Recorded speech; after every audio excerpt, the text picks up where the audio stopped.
Charles in Charge. Oh, my God. Oh, I want to watch this, but I got stupid dialysis at 3. I'm so sick of this crap mucking up my life. Well, Peter, I mean, what? You can get away with skipping one treatment, right? I mean, that's not going to kill you. Yeah, it's probably just like missing an antibiotic. You just take the next one. Yeah, you're probably right. Besides, it's Charles in Charge. You know what I like? The Charles part is formal, but the in charge part is kind of casual. Oh, wow. Remember this? Remember when nobody had any muscle tone?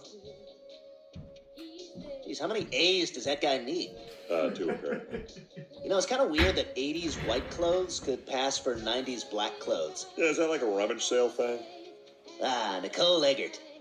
Didn't she bang somebody gross? I don't know. Yeah, I feel like she banged somebody gross.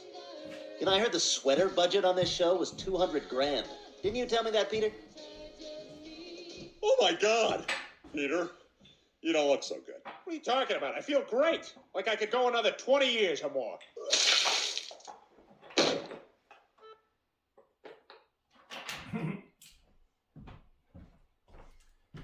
Thanks, guys.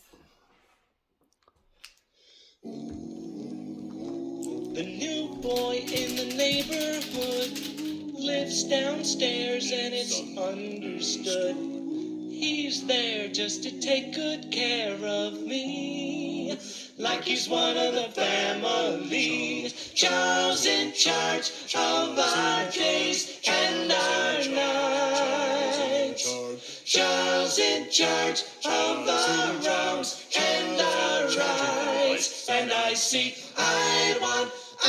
want Charles in charge of me. Charles in charge of our days and our nights.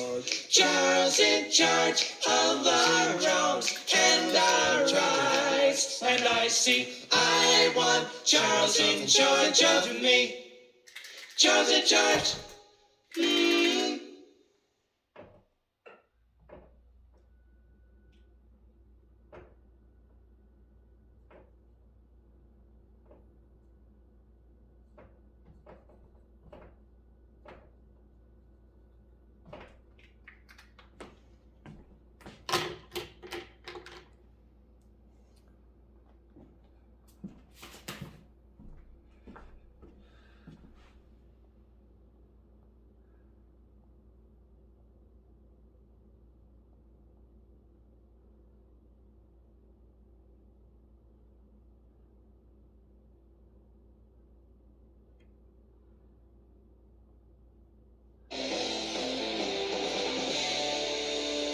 Good evening and welcome to Tucker Carlson Tonight. Here's something all of us need to begin to internalize. Just because something seems far-fetched or it seems crazy or it seems totally destructive to core American interests doesn't mean the U.S. government won't do it. That's the main lesson of the moment we're living in. So with that in mind, do not discount, no matter how far-fetched it may seem, a hot war with Russia. Yes, that is a lunatic idea. There is nothing we could possibly gain from a military confrontation with Vladimir Putin, and there's very much we could lose, including, of course, many thousands of American lives. But that doesn't mean Joe Biden won't do it. Biden is unpopular, he's incompetent, and he's desperate. But more than anything, Joe Biden is weak. He is a pawn of his staff and the hard-eyed ideologues who surround him. Russia is currently involved in a border dispute with neighboring Ukraine. Many of Biden's closest aides are pushing the United States to get involved militarily. Now, among the many, many ironies here is that the Ukraine crisis was largely created by Joe Biden's own aides and many people like them throughout all levels of the U.S. government. So here's the Russian position. For Russia, the core question is NATO. NATO is the post-war military alliance created in 1949 to keep the Soviets from invading Western Europe, and it worked pretty well for about 40 years. But the Soviet Union has not existed in more than 3 decades. It's part of history now. And yet NATO very much lives on, better funded than ever. It is an army without a purpose. So at this point, NATO exists primarily to torment Vladimir Putin, who, whatever his many faults, has no intention of invading Western Europe. Vladimir Putin does not want Belgium. He just wants to keep his western borders secure. That's why he doesn't want Ukraine to join NATO. And that makes sense. Imagine how we would feel if Mexico and Canada became satellites of China. We wouldn't like that at all. In Russia's case, this is an existential question. A NATO takeover of Ukraine would compromise Russia's access to its Sebastopol naval base. That's the site of the Russian Black Sea Fleet and one of the country's only connections to international waters. In the words of Russia scholar Richard Sakwa, if Russia lost the Sevastopol naval base, it would be, quote, the biggest military geopolitical defeat of Russia in the last 1,000 years.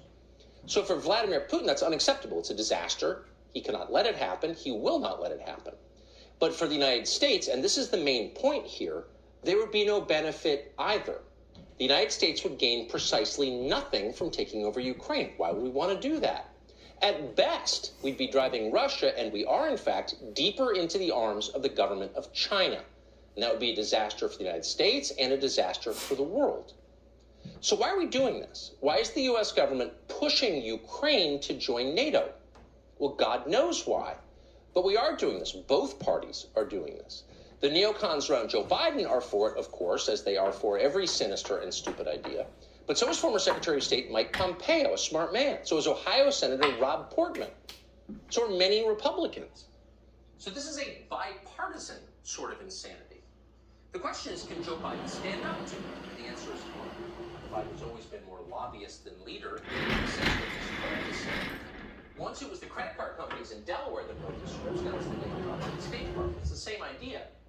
Biden spoke today with Vladimir Putin by video call, and according to the White House, he informed the Russian leader that the United States plans to control Ukraine no matter what. Secretary of State and struggling pop musician Tony Blinken repeated that message. He threatened to send American troops there. Here's Tony Blinken's spokesman. If Russia chooses to fail to de-escalate, if Russia chooses to move forward with any plans it may have developed to continue its military aggression or to aggress militarily upon Ukraine, to violate Ukraine's sovereignty, its independence, its territorial integrity, we and our allies would be prepared to act. We would be prepared to act resolutely. These such children. Ukraine's territorial integrity, that's the concern. That's what this is really about, they're telling us. Because if there's one thing the Biden White House cares about, it's secure borders, at least in Eastern Europe, where borders are not racist. Ukraine's borders must be defended. It would be immoral to open those borders to the world and allow, say, tens of thousands of unemployed Haitians to pour across. We can't allow that. In fact, we will send American troops to Ukraine to prevent that. Open borders are only permitted in Texas, Arizona, and California, and anywhere else that potential Democratic voters might arrive uninvited from the third world. But Ukraine, no. Ukraine is a God-given right to territorial integrity, and American soldiers will die to defend that territorial integrity. That's our official position as a country. Now, according to CNN, we must stop these Russian attacks on the sacred borders of Ukraine, because if we don't stop them, what we could have here is what CNN is calling a dire security situation. Now, that phrase apparently comes from Joe Biden's Undersecretary of State, Toria Nuland, who, according to CNN, gave a, quote, gloomy briefing to U.S. senators last night. Now, Toria Nuland is strongly in favor of war with Russia. What's amazing is that anyone, anywhere, is still listening to her. No serious person could take Victoria Nuland seriously. She's a joke. Not only is she obviously unimpressive as a person, ask anyone who knows her, she's not especially pro-American, by the way. She was one of the architects of the disaster in Iraq. So why is Toria Nuland still talking about foreign policy? Is the guy who designed Chernobyl still building nuclear reactors? Probably not. Only in Washington, where failure is assiduously rewarded, could someone like Victoria Nuland still wield power, which she absolutely does. It's scary when you think about it. Toria Nuland is driving our Ukraine plan, which of course is being justified by our broader support for, quote, democracy. Now keep that in mind as you listen to this. This is the same Toria Nuland who was caught on tape several years ago scheming about how to end democracy in Ukraine. Here's Nuland in a leaked audio recording plotting the overthrow of Ukraine's democratically elected president. Listen as Nuland rattles off a list of potential puppets to install in place of the democratically elected president. I think Yats is the guy who's got the economic experience, the governing experience. He's the guy, what he needs is Klitsch and Tony Book on the outside. He needs to be talking to them 4 times a week. I just think Klitsch going in, he's going to be at that level working for Yatsenyuk. It's just not going to work. Yeah, no, I think that's right. Okay. It's just not going to work. What are the voters of Ukraine who thought they were engaged in all in place of the democratically elected I president? think Yats is the guy who's got the economic experience, the governing experience. He's the guy, what he needs is Cleach and Tony Book on the outside. He needs to be talking to them 4 times a week. I just think Cleach going in, he's going to be at that level working for Yatsenyuk. It's just not going to work. Yeah, no, I think that's right. Okay. It's just not going to work. What are the voters of Ukraine who thought they were engaged in democracy? Nope, there's Tory Newland working to overthrow democracy. Keep in mind, if they'll do it there, they will do it here. You're hearing the same State Department goon who worked to organize a coup in Ukraine telling us we need to go to war with Russia to preserve democracy in Ukraine. These people have no shame. So the question is, what is this really about? Of course it's not about democracy, for which they have zero respect. Well, in part, it's a hangover from the lunatic Russia hoax that absorbed Washington for 3 years. Everything about Vladimir Putin is bad, therefore let's have a war with him. A lot of people think that. But there's also a deeper cause here that's rarely noted. For years, Ukrainian interests have pumped millions of lobbying dollars into Washington, D.C. to change American foreign policy in the region. At one point, as you may have heard, they employed the president's own son to repeat their talking points. So tens of thousands of dollars a month to tell us that Russia is bad and we need to stand with Ukraine because democracy, even as we work to overthrow democracy in Ukraine.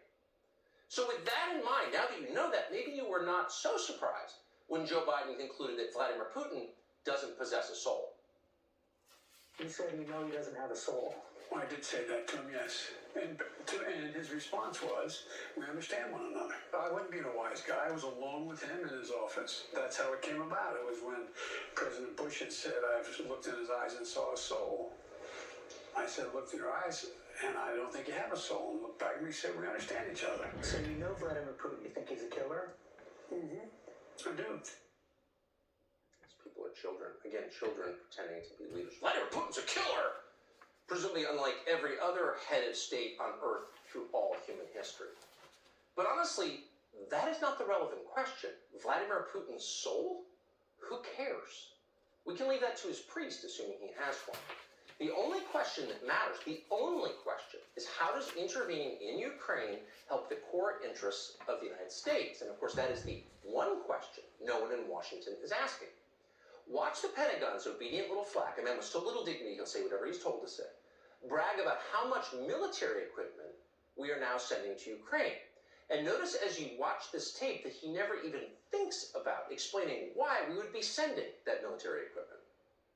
We have provided millions of dollars worth of lethal and non-lethal assistance to Ukraine in just the last 10 months, 11 months. Nothing has changed about our commitment to making sure that Ukraine has what it needs to defend itself. So say what you will about Donald Trump and his Twitter account. Maybe you liked him, maybe you're appalled by his personal style. But in retrospect, if there is one thing that Donald Trump deserves eternal credit for, it's keeping idiots like that in their box for 4 years. There were no pointless wars under Donald Trump. That is not a small thing in recent American history. In fact, it's rarely happened over the past century. But through unwavering determination, for which he has not gotten credit, if there's one thing he deserves credit for, it's this: Donald Trump pulled that off.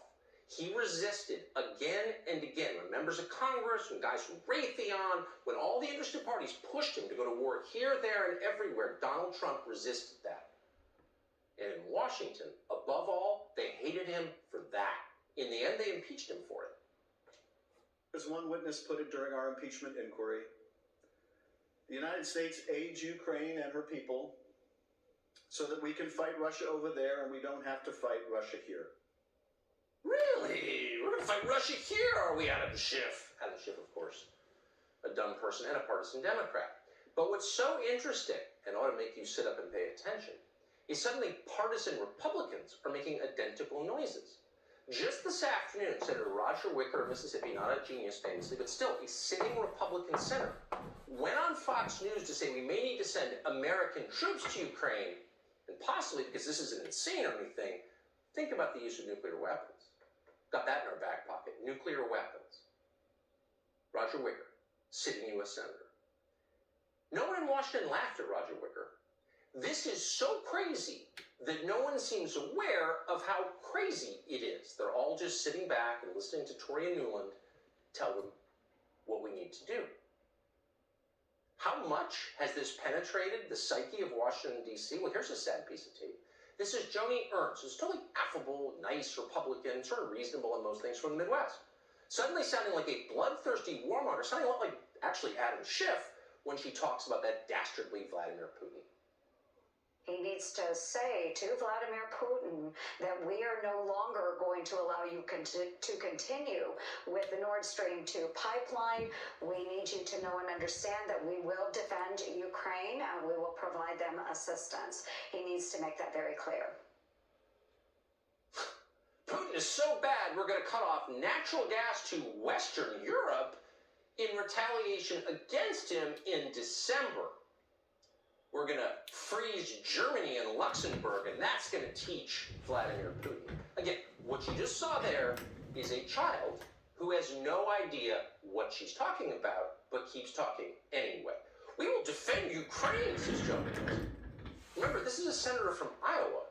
So what happens if we don't defend Ukraine, Joni Ernst? Will kids in Des Moines grow up to speak Russian? No one asked her that question. She's never thought about it for a moment. They're all just reading from the same talking points, from Adam Schiff to Roger Wicker to Joni Ernst. It turns out that foreign lobbying campaigns work pretty well, and that's why the Ukrainians paid for one in Washington. Hey, Sean Hannity here. Hey, click here to subscribe to Fox News YouTube page and catch our hottest interviews and most compelling analysis. You will not get it anywhere else.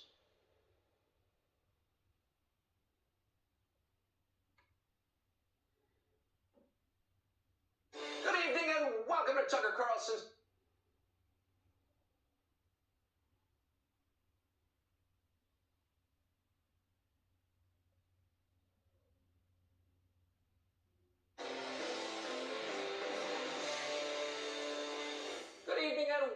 Tucker Carlson's Happy Tuesday. We're going to take back about a year and a few months to the day America changed. You may not notice at that time, it really was the pivot point. It was the height of the BLM riots early last summer, and rioters in Minneapolis had just torched a bunch of different buildings, and standing right in front of them was an MSNBC reporter who was broadcasting live from the scene. The mob began by torching small businesses all through the city, including a liquor store, which of course they did first, naturally. Then, as the rioting accelerated, they walked down the street and burned down the 3rd Precinct Police Station, the Minneapolis Police Station. Now, as you saw that happen, you realized, ooh, this is a little different from anything we've seen before. We've seen riots before in 1992, following the Rodney King verdict. Rioters in Los Angeles torched a lot in the middle of that city. But they didn't burn any police stations, because you can't burn a police station because there are police there, and they're armed, and they represent the law. They enforce laws. You can't burn down a police station, because if they let you do that, then you know the whole system is crumbled. And then that's exactly what happened with days into the BLM hysteria last summer. A police station was burning. And the implication of that was very clear. This is why we don't allow police stations to be burned. The message it says is this: the police can't protect you. They can't even protect themselves. So the police aren't in charge. Legitimate authority is gone. The mob is now in charge. So as this is happening, there happens to be, as a reporter standing right there with a microphone and a camera taking those pictures from back into the living room. That reporter was called Ali Pelshman. He's famously not super bright, but he was on the scene. Watch how he described what was happening right behind him. Fire engine can't get in here. There's no ability to bring anybody in here to solve this problem. So I want to be clear how I characterize it. This is a post-prep program. It is not generally speaking unruly. It's the greatest tape ever.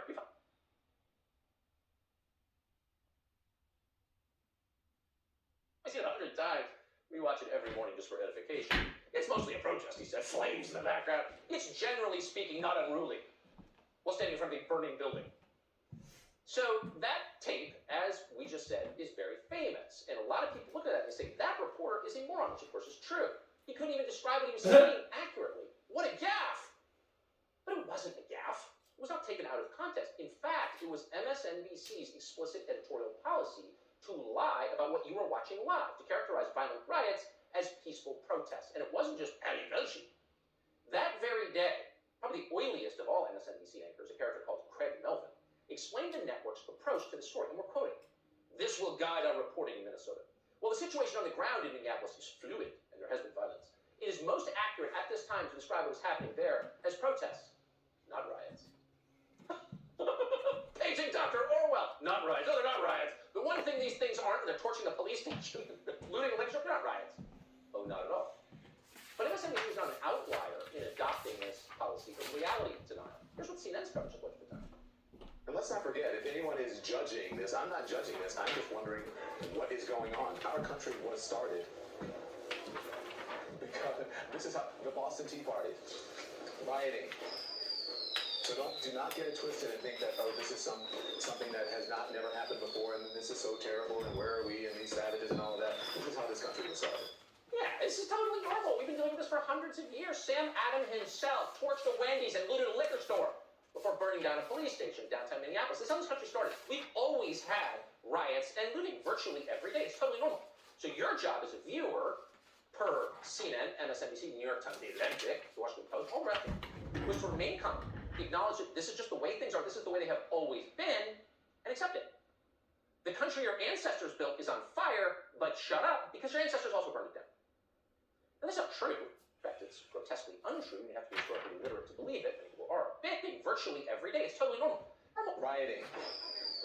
So do not get it twisted and think that, oh, this is something that has never happened before, and this is so terrible, and where are we, and these savages and all of that. This is how this country was started. Yeah, this is totally normal. We've been dealing with this for hundreds of years. Sam Adams himself torched a Wendy's and looted a liquor store before burning down a police station in downtown Minneapolis. This is how this country started. We've always had riots and looting virtually every day. It's totally normal. So your job as a viewer, per CNN, MSNBC, New York Times, The Atlantic, The Washington Post, all the rest of them, was to remain calm, acknowledge that this is just the way things are, this is the way they have always been, and accept it. The country your ancestors built is on fire, but shut up, because your ancestors also burned it down. And that's not true. In fact, it's grotesquely untrue. You have to be historically literate to believe it. Many people are, unfortunately. But it worked, because propaganda does. That's why they do it. So instead of pushing back against this rioting, most Americans kind of went along with it. Well, it doesn't look quite right to me, but this is how our country started. That's what Don Juan said, so I'm going to kind of go along with it. In other words, as your quality of life declines, you are instructed not to notice. And this trend has continued. The Washington Post just ran this headline, and we're quoting, "Don't rant about short-staffed stores and supply chain woes. Rather than, quote, living constantly on the verge of throwing a fit, we do ourselves a favor by consciously lowering expectations." Got that? So if you don't like the fact that the shelves are bare in your local store, don't throw a fit, don't be an entitled little tool, lower your expectations. What did you expect in America? Come on. Bread lines. We've always had bread lines. It's sort of charmingly retro, these bread lines. Don't complain as your life becomes worse and as your country degrades. That's the message, and not surprisingly, that message is coming directly from the people who are making your life worse and destroying the country. That, of course, would be the White House. Here's his grouchy little flack today. Almost impossible to believe this person is real and not just some sort of mock-up of like a Wesleyan gender studies student. Apparently she is real. And today she's asked about these supply chain problems. Like, our ports are shut down. What do we do? Watch as she mocks the reporter's question. How dare you ask? Watch this. Just a question on the timing on the supply chain issue, the actions that the president's taken. It was clear in March of 2020 when COVID hit that the supply chains across the world have been disrupted. Even as the sort of work to fight back against COVID proceeded, it was crystal clear that things were not improving on supply chain. People couldn't get dishwashers and furniture and treadmills delivered on time, not to mention all sorts of other things. So why the tragedy of the treadmill that's delayed. The treadmill, probably. But the serious point is, why didn't the president act sooner in a more aggressive way? What are you complaining about not having a treadmill? Settle down, Karen! What do you want to exercise? You've got Netflix and weed. Shut up. Get back to your cube. Be happy. Lower your expectations. And if you do go outside, if you notice the Walgreens is, for example, closed, and so is the CVS, because everything in there has been stolen by thieves who've now been redefined as civil rights protesters, stop complaining, Karen. It's always been this way. Now, San Francisco has very few Walgreens or CVS's or stores like that left, because they've all been looted by civil rights protesters. But that's not a problem, according to the mayor of San Francisco. In fact, as she explains in this amazing piece of tape, it's really Walgreens' fault.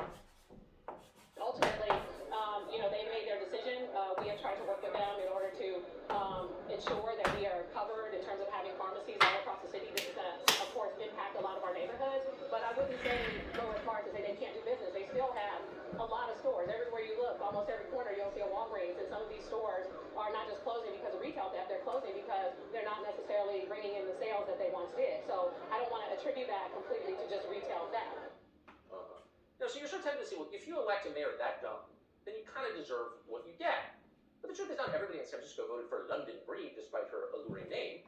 They don't deserve this. No one deserves this. The truth is, you shouldn't have daily looting in American cities because it's a first world country. This isn't some third world hellhole. This is, once again, the country that our ancestors built. It's a great country. It's a clean country. It's an orderly country. People don't steal. You're not allowed to steal.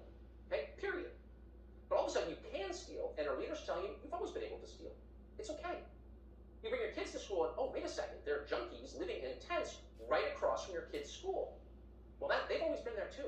They were there when you were a kid, you just never noticed. Just readjust your expectations. Settle down, Karen. Here's Seattle's mayor, Jenny Durkin, explaining that children are just going to have to deal with the junkies living in tents right next to their school. Here's a local news report from Seattle. Broadview Thompson is a K-8 public school. Its property includes this greenbelt, which was taken over by dozens of homeless that neighbors say are bringing even more problems. This morning in my garden, I found a empty packet that had drugs in it. Despite outrage from neighbors and parents whose kids are just now able to return to their school, 2 Seattle school board members are refusing to let the encampment be cleared. Mayor Jenny Durkin decided not to intervene, claiming the public school property is private property and off limits without an invitation. Yeah, so the one thing you can't do is expel the junkies, not the homeless. Homeless makes it sound like some sort of protected class or protest. No, they're junkies. They're people shooting up, breaking into cars to support their habit, selling themselves, pimping out women. They're junkies, okay? And they're on your kid's school lawn. But we can't intervene in that because it's always been that. We just lower expectations, Karen. In New York City, police have just been ordered not to intervene when they see junkies shooting up on the sidewalk or in a park. They get in the way, and you shouldn't, because we've always had junkies in our park. Sam Adams was actually smoking meth on the Boston Common once upon a time. In Washington, D.C., the Metro just basically shut down and pulled 60% of its train cars from service. So commuters, the ones who pay for it, are just have to find another way to get to work because the train service isn't working anymore. Just lower your expectations. In fact, they're lucky. In Philadelphia last week, several people on a train, they got on the train and then they got to watch as a man raped a woman on the train for minutes. Witnesses describe what they saw to Fox 29 in Philadelphia. Here's part of it. At Upper Darby's 69th Street station, passengers of the Market Frankfurt line are outraged. The attack was brutal, it was wicked, and the worst part is when the people were watching. Several people watching, some within arm's length, says Upper Darby Superintendent of Police arrested his 35-year-old Fishton Noy, who investigators say is seen on a train security camera sitting next to the alleged victim, touching her, and then raping her. Investigators say a female SEPTA employee called in the attack, which was relayed on radio, about the attacker disrobing on a train at 56th Street Station. SEPTA says Noy was arrested at 69th Street Station on the train in the act. This has always been the way America works. Remember Kitty Genovese? She was killed and nobody said anything. The difference, though, we were shocked by that 55 years ago when she died. In this case, passengers watched this woman get raped, but they were on their phone. They were online gaming.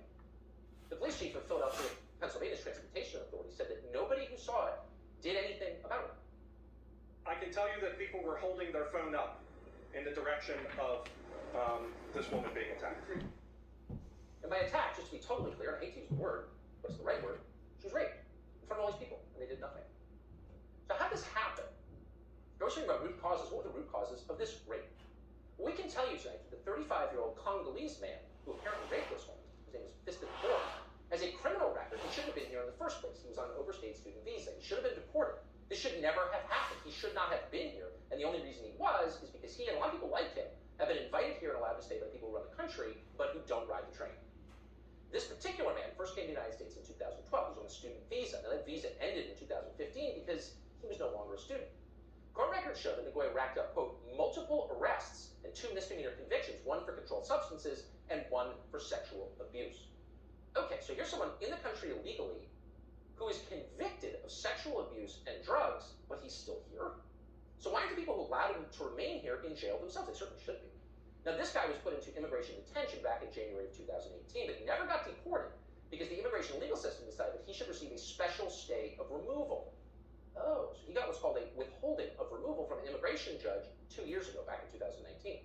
According to court documents, that decision came after, quote, the Board of Immigration Appeals found that the petitioner's misdemeanor sex offense was not a, quote, serious crime, just a minor sex offense, and therefore he was ineligible for withholding from removal. So to recap, you can walk into our country at the invitation of our leaders at public expense. You can overstay your visa and in so doing mock our laws. Then you can get busted for drugs and a sex crime, not deported, allowed to stay, and then you'll go on, probably inevitably at this point, to rape a woman on a train in full view of a crowd that does nothing to stop it. But it's always been this way. Don't get uptight. Readjust your expectations. You want more of this? We may be getting it. Today, Joe Biden's nominee to lead the Border Patrol, a guy called Chris Magnus, sat for his confirmation hearing. Now, it turns out that Magnus, if anything, is to the left of Biden, even to the left of Barack Obama on immigration matter. Just a year ago, when he was the police chief of Tucson, Arizona, Magnus rejected a federal grant. It was part of a program called Operation Stone Guard that was supported by the Obama administration. Now, the point of the program was to help border towns fight cartel violence and drug trafficking. That would seem a worthy goal, not really directly related to immigration, directly related to the deaths of hundreds of thousands of Americans. But Chris Magnus, in his wisdom, rejected that money.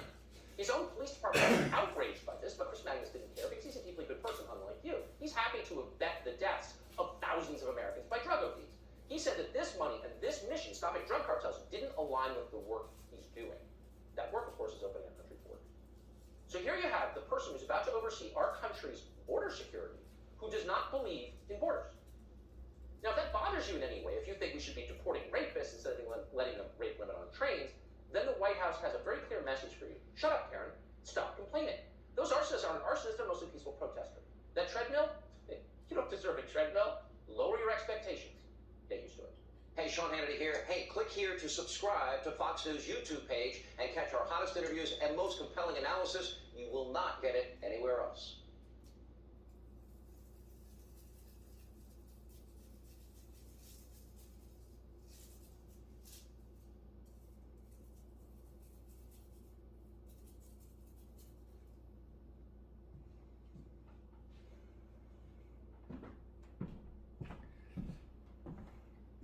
Karen. Tucker.